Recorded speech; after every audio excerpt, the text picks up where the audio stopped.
Hi everyone. Yes, this is me again, Florence Omotola from El Shaddai Assessors Limited.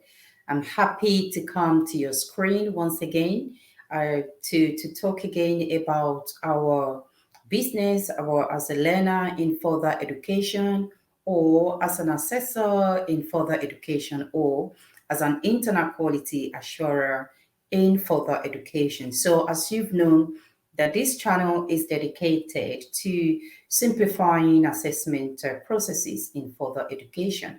So we are going to be going into the discussion straight away from where we stopped last episode. So we talked about challenges that learners do face in further education, or let's just say they identify challenges in further education in providing evidence of that meet assessment requirement that of quality standard. So we're going to be looking. One of these challenges that was mentioned the last time was command verbs, and so today we're going to look at command verbs at level 2 and 3. So because there is just a slight difference in the command verbs that are used at level 2 and at level 3. So that's why we will be combining the two level today. And the next time we'll be talking about the level 5 because there are so many specific verbs. That is assessment instruction, the question instruction. So what is assessment verb? If you may ask, this is where each of the question of your assessment task will start with a command verb, will start with a verb, which gives you an idea of the level of detail you need to write to achieve marks or for answers to be sufficient. So it means that your assessment question will start with a verb, definitely. So the verb is what we refer to as assessment command verbs, which is otherwise known as instruction. What you needed to do with the question. So your answer should be valid. When we say that you will produce evidence that is sufficient, not just sufficient, but then it's got to be valid, it's got to be authentic, it's got to be reliable and current. So this will be something that will be dealt with in another episode. Like it's one of the things that we said again last episode, that assessment needs to be, assessment process to be VARC, which is VARCS.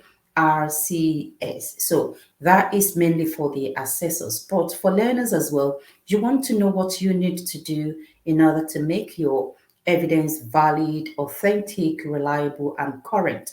So we're going to be looking at these command verbs, the competence. So command verbs, we can classify or categorize them into two parts. We have the knowledge assessment command verbs. We have the competence assessment command verbs. So these competence assessment command verbs, they require learners to be in a work environment. The learners will need to demonstrate the competence, the hands-on job. The assessor will need to come and see you in a workplace. So with this the competence assessment command verbs, learner don't have to really worry about it, because it is the role of your assessor to make sure that there is sufficient evidence to that. So you don't need to worry about it, but you need to know as a learner, you need to know what job role do I need to carry out, what aspect of my task do I need to do to meet this particular evidence or assessment question. So this is why you need to work hand in hand with your assessor, and you will be guided. So there are loads of the assessment command verbs, the competence assessment command verbs, which I am not going to bore you with. So we do the question, any question that will say apply, create, collate, plan, support, show, demonstrate, use, agree, So if you see such assessment question in your written assignment, you should know that your assessor must have made a mistake to have included that in your, written assessment task.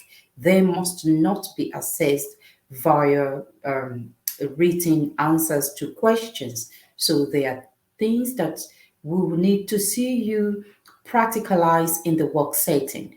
So again, that is that about competence assessment common verbs.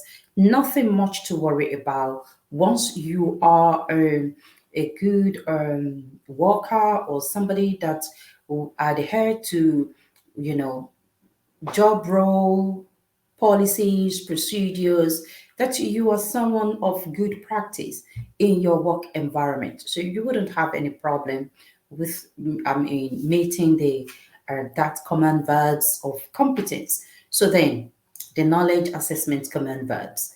This is where the challenge is. This is where the challenge is, like it was mentioned in our last episode, that learners, they find it difficult to produce evidence that will meet quality standard. They find it difficult to understand the assessment questions themselves. So, or even be able to relate it to the job role. So here, the learner has got a lot to do with the support of the assessor. The learner will need to understand the assessment command verbs. First of all, it's just like if you're being asked a question and then you don't understand the question, it's going to be, impossible for you to provide valid or, or useful answer to a question that you don't understand. So again, we have list of the knowledge assessment common verbs, which I am not going to start mentioning, but then because this will be something that we're going to focus on, so we have some basic ones like explain, describe, identify, summarize, outline, list. But then again, we have some of these knowledge command verbs that are not at level 2. So if you see things like explain, describe, summarize, outline, list, identify, they are at level 2. So now to top it up, move it a bit higher.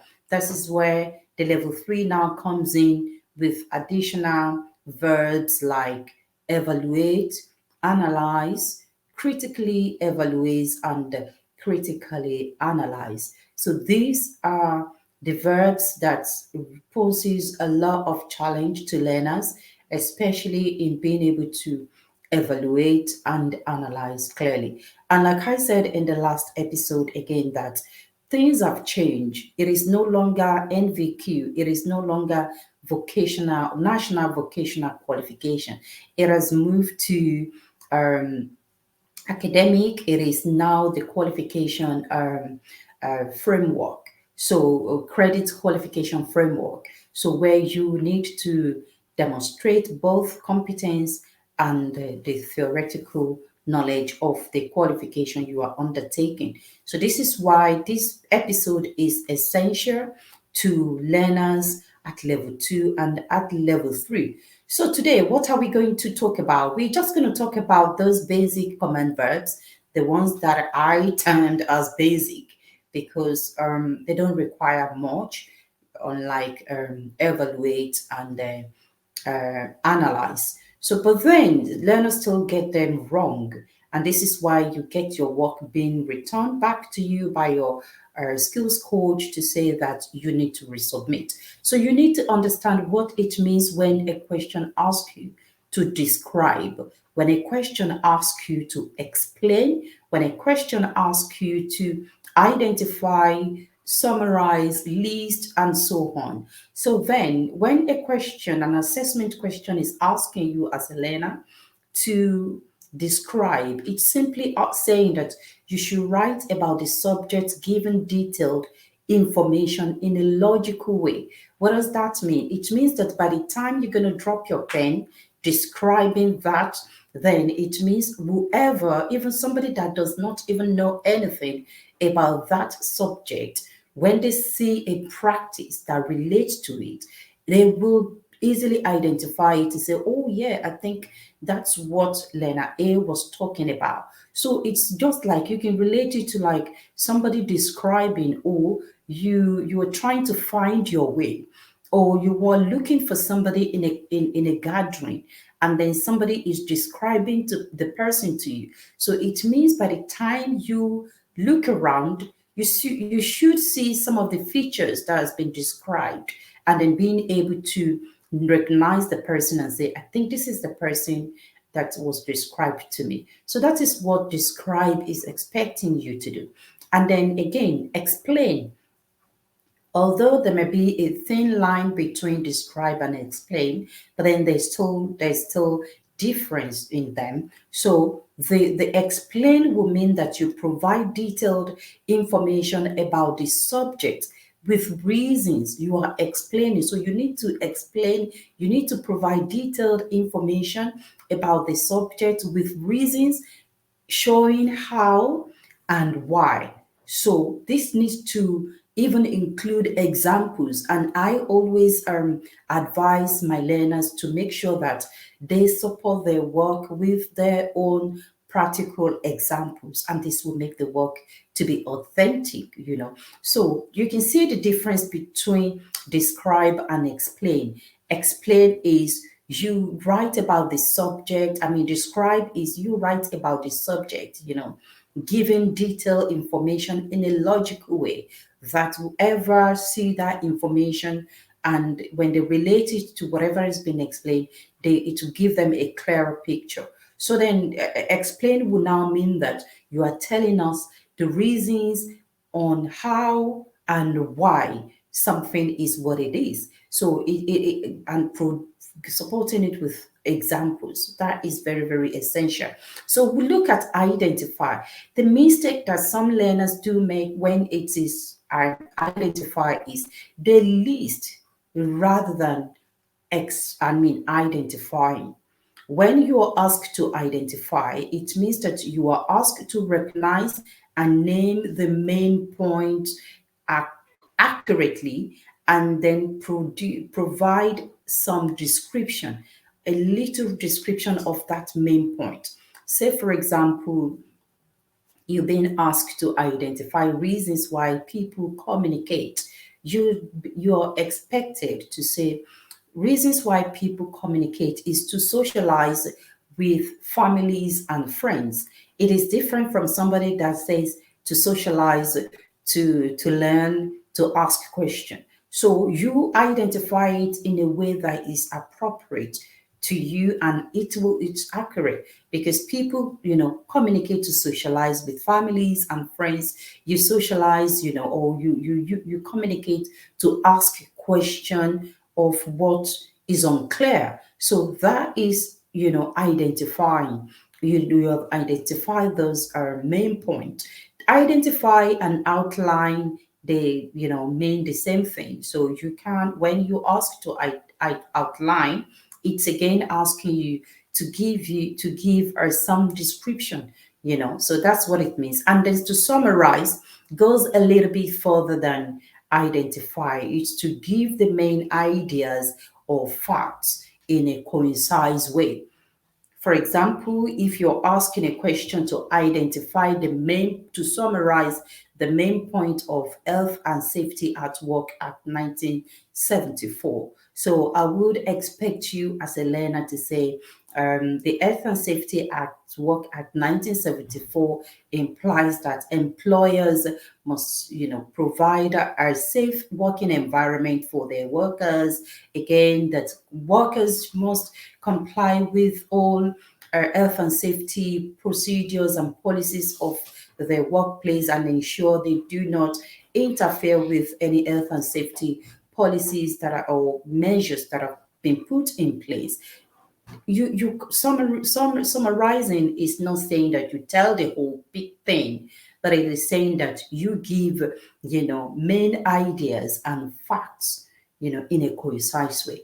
So, and I think these basic command verbs, knowledge command verbs that we have dealt with today will be so helpful for you, when you are completing your assessment questions. So remember what is required to describe what is required of you when the question says explain, when the question asks you to identify, to outline, to summarize, or to list. So I do hope that this you've enjoyed today's discussion, and I want to thank you for watching, and I will see you next time on this same channel, where we will be continuing in our discussion of assessment command verbs, and we will go into more details on evaluate and analyze. Thank you so much. Bye for now.